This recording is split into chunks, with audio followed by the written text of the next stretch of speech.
For the last few chapters, what we've been focusing on is processes that inform individuals. But in many cases, what we're not dealing with is a single individual. Rather, we're dealing with a network of individuals. And when we are dealing with non-routine informing and networks of individuals, the informing processes often are very, very different and have some interesting and somewhat unusual characteristics. And that will be the focus of Chapter 8. So some of the topics that we'll be looking at in this chapter, we'll start with a look at complex informing processes, how they're different from the sort of straightforward basic model. We'll then take a look at various diffusion models. This is how information and innovations pass through multiple individual populations. And we'll start by talking about Rogers, who was one of the innovators in this area. Then we'll talk about Watt's small world model, the tipping points of Malcolm Gladwell, and then information cascades. Then we will move on to take a brief overview of power laws, which I think are a very important aspect of complexity. And finally, we'll talk a little bit about scale-free networks and the notion of how networks self-organize. So how could we determine if an informing situation is simple or complex? Well, two dimensions that I would argue are particularly useful in making that characteristic. And here we're talking about complexity, particularly as it relates to unfamiliarity, are the structure of the model to be communicated. If a model is highly structured, it can be completely specified. This is problem space complexity here. And then the sender's knowledge of existing client models. Now notice here, I'm not saying existing client models per se, I'm saying what the sender knows about them. If the sender knows a lot about existing client models, then the sender should be able to tailor the message to something that will be effective for the client. If the sender does not know what the client's internal models are, then you have a significant challenge, because if you can't figure out what those models are, there's a very good chance you're going to get stopped by the client's filters.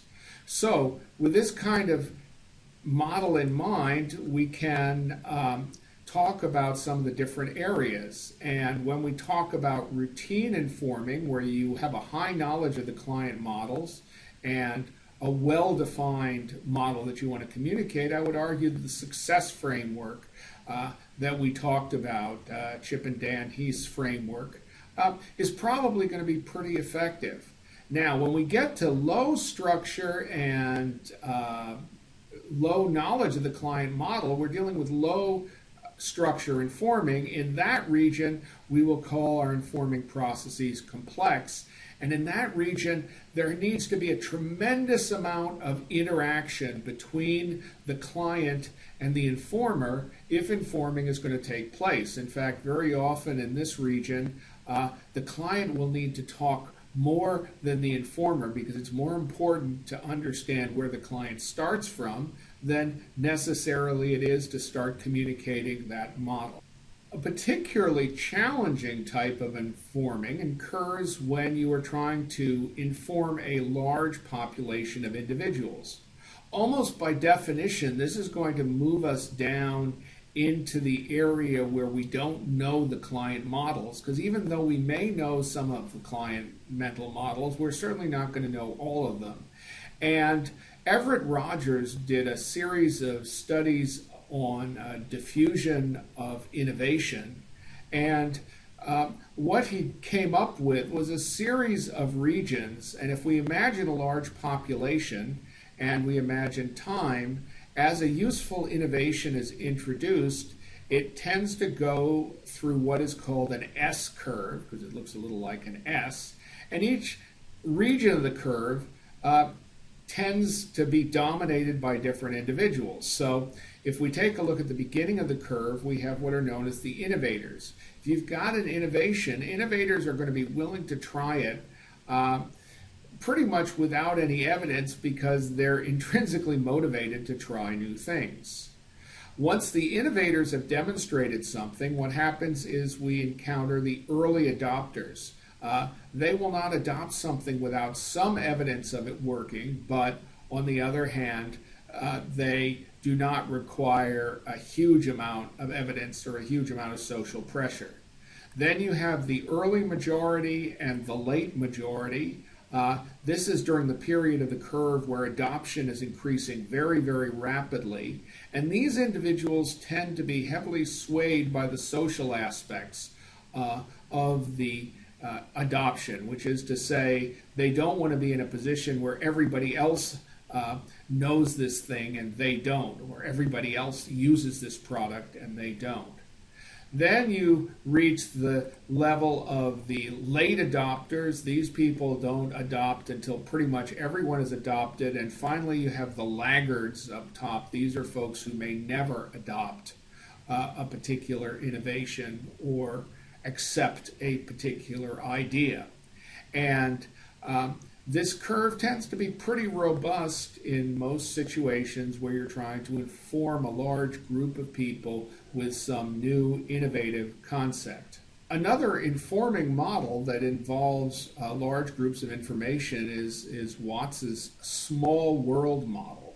And this is part of an area of theory known as network theory that specifically deals with how knowledge moves through social networks. And the idea of the small world model is that we tend to cluster together with individuals with whom we have close connections. And this is a logical implication of things like culture. And we may be members of multiple small worlds. For example, we may have a small world of individuals that we cluster with at work and another small world of individuals that we cluster with at home and socially. And these clusters, everybody knows practically everybody else. And very often within the cluster, they share a similar set of beliefs, particularly relating to the area that is driving the cluster. So if people are clustering together because of sports, they'll tend to like the same sports teams, and so forth. But we also have connections across clusters. These are what are known as weak ties. And the weak ties is how information moves between clusters. And the weak ties turn out to be very, very important. For example, in looking for jobs, there were some studies in the 60s that showed that people tend to do better utilizing weak ties than they do utilizing the strong ties within the cluster. And part of the reason for that is within the cluster, everybody knows everybody else, and so they all tend to know the same thing. When you move out into another cluster, you get a different type of set of knowledge. And the implications are that in order for information to diffuse, you need both the strong ties, which produces this homogeneity of information within the group, and the weak ties, which allows information to move between groups as part of the innovation process. Malcolm Gladwell is a science reporter who happens to be very good at synthesizing large quantities of information, and I think his best work was The Tipping Point, which came out in 2000, which really says a great deal about informing. Now, there have been some complaints about some of his recent research that he's done a lot of cherry picking of his findings, but what I've always found is that he does a pretty good job of accurately reporting what particular research actually found, but he does not necessarily report all research. But his tipping point basically argued there are four sort of key aspects associated with informing processes in groups. And these aspects involve the law of the few. And the law of the few basically says that when you see informing within a group, there are three types of individuals who are not that common, maybe 5% of the group, who have a disproportionate role in the informing processes. And these individuals are connectors, individuals who have a tremendous number of connections with other people. You know, where most of us might have 100 connections, they might have 10,000 connections or something like that. Mavens, these are individuals who basically act as reservoirs of information. They become totally obsessed with gathering as much information as they can on a given subject. And then salesmen / persuaders, these are individuals who are very, very good at getting other people to accept the information that they're trying to convey. And these three folks working together play a very critical role in the adoption of information, even though they typically represent a relatively small percentage of each population. The stickiness factor argues that there are certain characteristics of a communication that make it particularly likely to resonate with a client. And actually, Made to Stick by Heath and Heath distills a number of those characteristics, and we've already talked about that. The Power of Context Part 1 basically talks how small aspects of a decision-making setting can exert a huge impact on overall decision-making. This is, of course, something that is very consistent with the rugged fitness model that we've talked about. And the Power of Context 2 basically talks about social communities, and they argue that it's a fairly hard and fast rule that social communities work best when they have under 150 participants. And this is somewhat consistent with this notion of strong ties that we talked about in the Watts example previously. When informing takes place within a large group of individuals, what you sometimes see is a phenomenon that's very similar to the punctuated equilibrium that we see in turbulence, which is to say nothing seems to be happening for a long time, and then all of a sudden there is a tremendous rate of change. We saw that in the S-curve as well. This is sometimes in the form of what's known as an information cascade. And an information cascade is basically a phenomenon where suddenly information flows like wildfire, sort of like criticality in a nuclear reactor. One day nobody's doing everything, and the next day everybody is doing it. And there have been some interesting examples of information cascades in history. One of them that's fairly familiar is the tulip craze in Holland in the 1600s, where eventually the price of a tulip bulb got as high as the price of a house. This was not the only information cascade that was occurring at that time. In fact, two cascades overlapped. There was actually a craze for South Seas seashells at the same time called conchiliomania.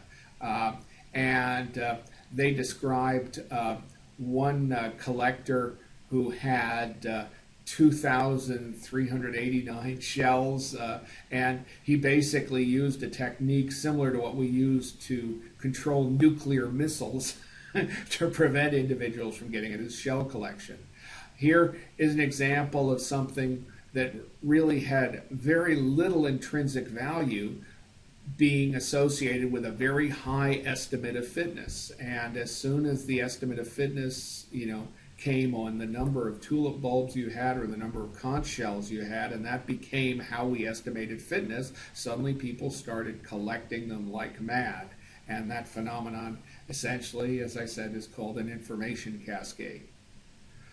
I have always been fascinated by the concept of fads and information cascades and so forth, and how they interact with the notions of complexity that I've been developing. So back in 2012, I started doing computer simulations that attempted to compare the effectiveness of imitation with the effectiveness of kind of rationally looking at a whole population and what they were doing. So what I did was I constructed fitness landscapes using a biological model proposed by Stuart Kaufman. And this model has the unique characteristic of allowing me to tune the complexity. So 0 is a completely decomposable landscape, whereas in the case of my landscape, 9 was maximally complex, effectively random. And then what I looked at was how many steps it took for an entity on that landscape to reach a fitness peak, a local fitness peak. And then what I did is I developed 4 different types of entities.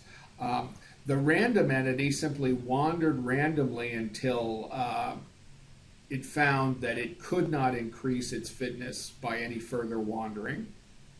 The expert entity looked at all the other entities on the landscape and, using a statistical technique of multiple regression, tried to figure out which attributes added to fitness. And then the goal-oriented, the imitation entity would look at nearby entities, only nearby entities, and you could tune how near they would look, and it tried to mimic fitness by anytime it found a nearby entity with higher fitness, it would try to make itself look more like that other entity. The goal-based entity was similar to the imitation entity. The only difference is the imitation entity would never take a step downward in fitness, whereas the goal-based entity would go down in fitness in order to reach a higher level. So if it saw a nearby entity with higher fitness, it would actually go through a valley in order to get to that entity. Now, what was interesting is when we start out with the same, with essentially 0 complexity, we get very similar results for all 3 of the non-random choices. The random choice, basically the random entity never does that well. But on the other hand, when and the expert entity actually did just a little bit better at this point because it could take all the information in the environment. Remember, with 0 complexity, complete decomposability, what happens is that if something works in one place, it'll work in another. So if attribute 3 gives you a positive increase to fitness, it will always give you a positive increase to fitness. So basically, it's pretty easy to find fitness at 0 complexity. What happens as we approach maximal complexity, however, is the expert gets no better than random guessing because the patterns the expert sees are mainly false, or they're illusions rather than being correct. And the imitating entity and the goal-based entity both do a lot better. And what this suggests to me is that there is a certain point of complexity where it actually makes sense to imitate your neighbors. In fact, imitating your neighbors may be the best possible solution that you can come up with, or the best possible strategy. And of course, if imitating your neighbor is the best possible strategy, then you can very reasonably expect to see phenomenon like information cascades occur, because when everyone starts imitating their neighbor, they all tend to adopt the same thing. And this is why you can end up with groups such as cultures forming.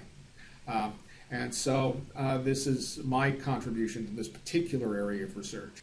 Before moving on to scale-free networks, what I need to do is introduce the concept of a power law. And we've already seen one example of a power law in the form of the learning curve, where essentially you get a straight line if you map the logarithm of frequency against the logarithm of size. Now, power laws seem to appear all the time when you're dealing with complex phenomena, and in fact, scale-free networks are an example of a power law. But the power law is rarely seen in a pure form. In most cases, the power law looks something like the following curve. And what happens is you have a lot of extremely high frequency events which may have almost any type of distribution up here. Then we get a region where essentially you get this straight line relationship that typifies a power law that typically has a lot of the observations in it, or I should say a lot. If you sum the sizes, the total value of sizes tend to be dominated within this region. And then what happens is the power law falls off as the size of the whatever you're measuring exceeds the total available size. For example, if we were talking about the distribution of cities, obviously there can't be any city that's larger than the population of the world. Well, it turns out that there are lots and lots of phenomena that tend to exhibit a power law, and I'm just going to give some examples first of a power law that I detected, and then of some specific other phenomena that tend to be grouped according to this power law distribution. So it turns out that power laws are pretty easy to find if you start looking for them. And what I typically look for if I'm expecting a power law distribution is a phenomena where you would expect a lot of diversity because there's, a big universe where entities can be located, but there is also some tendency of entities to clump together. And an example of this, I thought, would be citations to literature, because if you take a look at the research literature in different fields, there are lots and lots of articles out there, and we're all competing for people's attention. That would suggest a lot of low frequency citations. But on the other hand, once an article starts getting cited, or once an article ends up in top journals, then a lot of people see it, and if one person cites it, that's going to encourage other people to cite it, so you will get a kind of reaction, the same type of reaction you get, say, in Amazon when you see that a lot of shoppers are buying this particular product. And in fact, I took the top management publications and using Google Scholar, I plotted out the number of citations versus the frequency.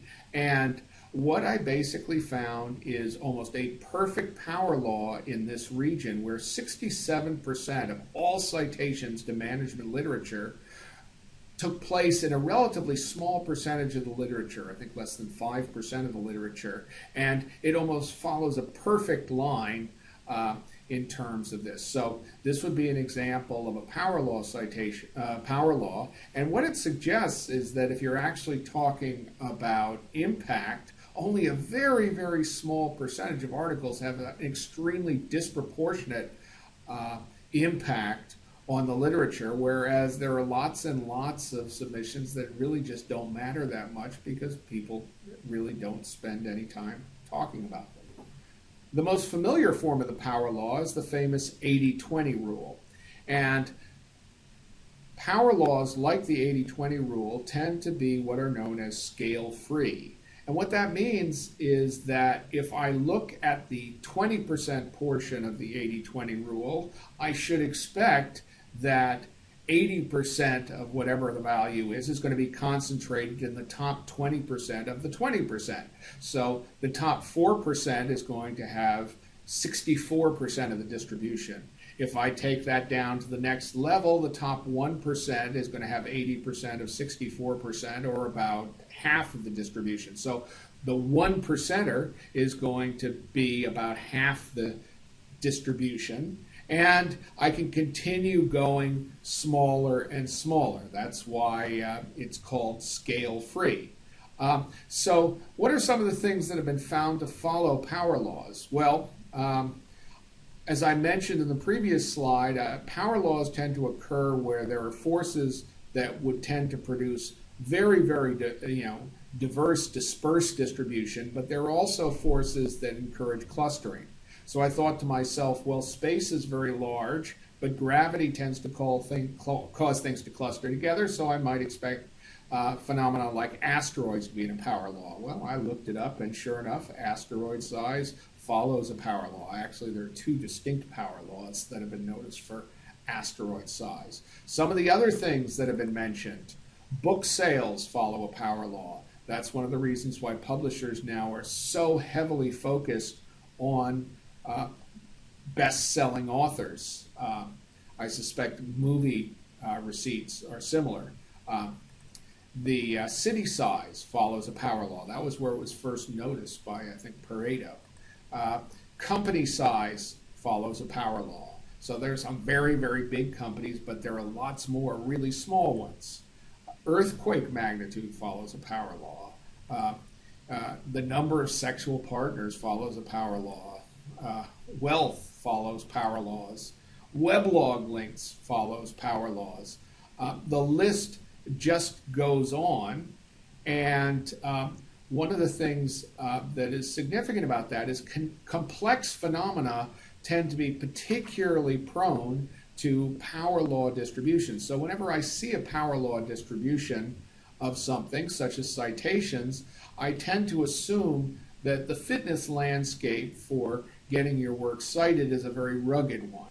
So why would we expect complex landscapes to generate power law distributions? Well, here is my speculation, or my theory, however you want to call it.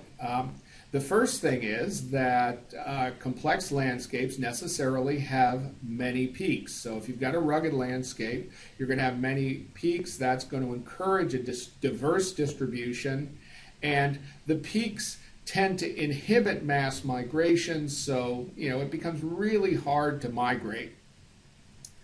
The next thing is that complex landscapes lack general rules. That means that you're not going to all optimize to a single peak, and it makes rational solutions to finding fitness very, very difficult to find. By their very nature, the rules tend not to be rational, and good general rules of thumb don't exist, so that once again is going to keep things on peaks.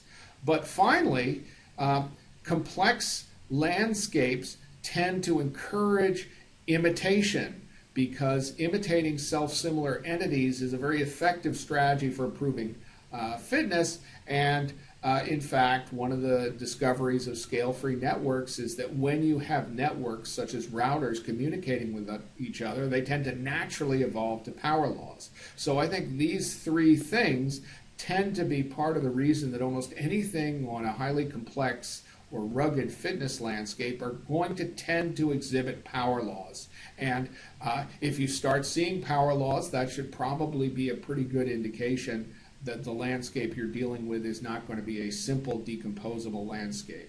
So this takes us to scale-free networks, which is a concept developed by Barabasi. And essentially the idea of a scale-free network is that when a network is allowed to evolve, its connections tend to fall according to a particular pattern, and that pattern basically says that the distribution of connections is a power law, which means that you're going to have some very, very heavily connected nodes and some nodes that are much more lightly connected. And that's an important fact, because allowed to evolve that way, it means that these networks are often quite vulnerable to someone taking out the central node. And because this is an evolutionary system, the notion of a design layer, a construction layer, and an informing layer that works well for design systems do not work very well for this type of system. And so that such systems evolve rather than design suggests that when we're dealing with complex informing systems, we actually may have to rely a little bit more heavily on evolution than we would necessarily do for a system when we're dealing with more structured knowledge or a much clearer knowledge of where our clients sit. So to wrap up Chapter 8, the key point is that complex informing is different from a highly structured informing context where we have a clear idea of what the client knows coming into the process. And if we take a look, the two key variables that determine whether informing is complex or not is the level of knowledge structure and our knowledge of what the client knows and how that information is structured. Informing when we're dealing with a large number of clients is going to depend on a diffusion process. There are lots of different diffusion models. Communities of shared knowledge and imitation can play a major role in the effectiveness of informing across a community. Individuals can play a key role as well, because certain characteristics, such as the characteristics of the communicator, the maven, the persuader, can have a disproportionate influence on the speed at which information flows through our social networks. Power law distributions are frequently observed when we look at complex systems. And finally, informing systems for complexity tend to evolve rather than being designed from the outset, the way other types of informing systems might be.